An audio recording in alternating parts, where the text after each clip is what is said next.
সম্মানিত শেরপুরবাসী, আমরা খুবই শোকাহত।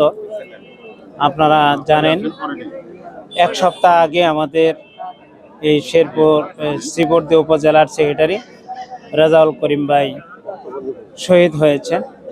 তার এই শহীদ হওয়ার পর থেকেই মানসিকভাবে নুরুজ্জামান বাদল ভাই দুর্বল হয়ে পড়েছিলেন। তার শারীরিক অসুস্থতা এই দুর্বলতাকে আরও গ্রাস করে, যার ফলে তিনি আজ এক সপ্তাহ পর, আজকে বুধবার, তিনি চিকিৎসা নিতে পারেননি। তিনি চিকিৎসার জন্য যাওয়ার পথে ময়মনসিংহ রোডে ইন্তেকাল করেন।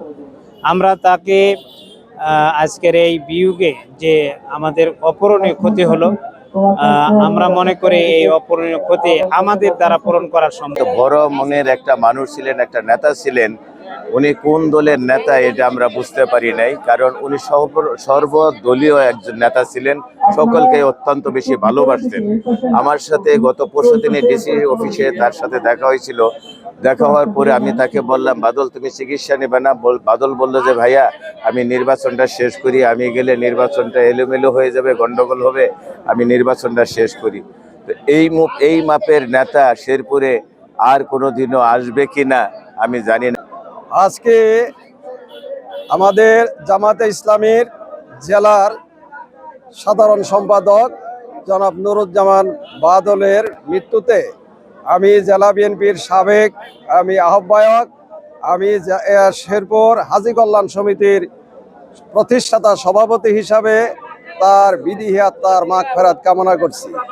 আমি নুরুজ্জামান বাদল সাহেবের সাথে প্রায় 17টি বছর একসঙ্গে তার জামাত ইসলামীর সমস্ত নেতাকর্মীদের আমি আইনি সহযোগিতা দিয়েছি।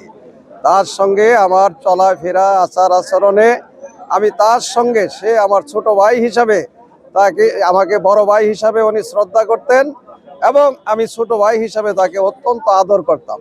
তার মৃত্যুতে আমরা সবাই মর্মাহত।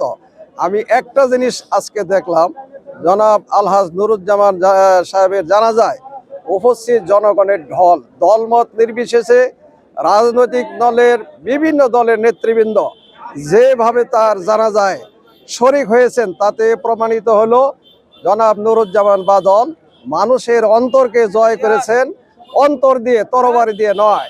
আলেকজান্ডারের মতো তিনি শেরপুরবাসীর সমস্ত নেতাকর্মীদের হৃদয় উনি অন্তর দিয়ে জয় করেছেন। তিনি সমস্ত এই শেরপুর জেলার নেতাকর্মী, সমস্ত জনগণের মাঝে উনি চিরদিন চির অটুট হয়ে থাকবেন।